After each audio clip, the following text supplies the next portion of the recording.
What's up, guys? Coming back at you with Legendary Edition. This is going to be a short showcase and review. I want to cover some mods that aren't getting much attention. This first mod is something that I think is underrated. This is Realistic Grass Fields by Mari. This is a grass mod that you can change the amount of thickness in the innie, but I personally didn't touch anything. I just installed and started up the game, and my grass was just nice and thick, just the way I like it. So this grass mod is great. It's the most performance friendly grass mod that I have ever tried in LE. So I was in the 50 to 60 FPS most of the time, and I am running on the 1K textures in this video. One thing that stuck out to me was this blur that appears over the grass when you are looking at it from a distance, especially like when you're toggling the free camera. Uh, this mod has green grass in the green areas and it's brown in the Whiterun tundra. I enjoy this mod the most in the tundra. I think this dead brown grass goes so good with the Noble Skyrim textures. And if you want, there's also an optional add-on to make it so that all the grass is always green no matter where you are, in case you're into that. So this is going to be my new go-to grass mod. It's my new favorite one, by the way.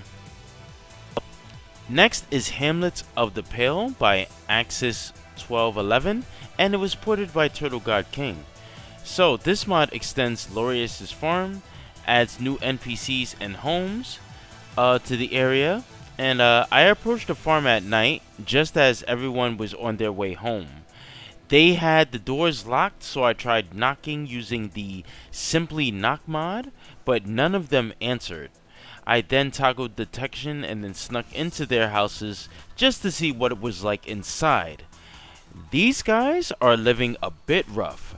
They had rugs to sleep on the hard cold floors with very little to eat. Each of the houses inside had different layouts, but none of them were much better than the other. The next morning, everyone would go back out to the field to work on the crops, but still nobody had anything to say when I would try to say anything to them. So I think mods like this is great, especially for the Pale. I just wish that some of the NPCs provided services like trainers or vendors. Next is the Lazy Weapons Pack 2 by Billy Rowe. This is going to add some goodies to your game that you can make at the Forge once you get the Steelsmithing perk. You have access to 13 different weapons and a Plague Doctor mask. Finally, a Plague Doctor mask in Skyrim. I know Mihail has a Plague Doctor costume, but it isn't modular. So this one is great for us Birdface poison lovers. As for the weapons, all of them look great. They are in 4K and 3K depending on which one of them you use. I had a slight freeze when equipping the barbecue sword, but the other weapons worked just fine. The Naginata and the Full Moon are my favorites. This is something to have for both versions, although I recommend reducing the textures from on the LE version because 4K is just a little bit too much in my personal opinion.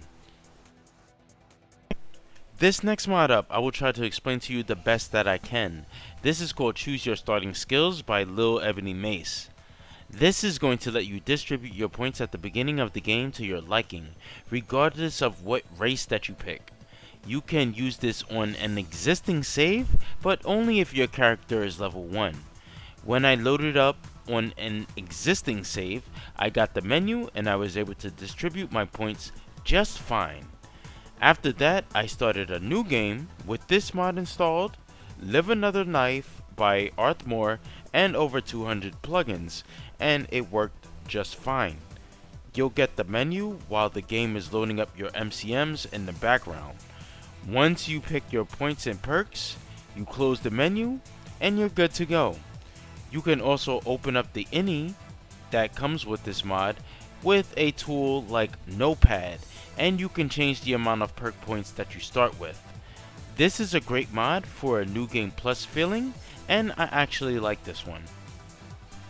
I'm on the fence about the Hamlets, but the rest of these I will keep for sure. All of these mods are available for free on the Nexus, and that's going to do it for this vid. So leave a comment and let me know what mods you'd like to see me try out in the future, and I thank you all for watching. See you later.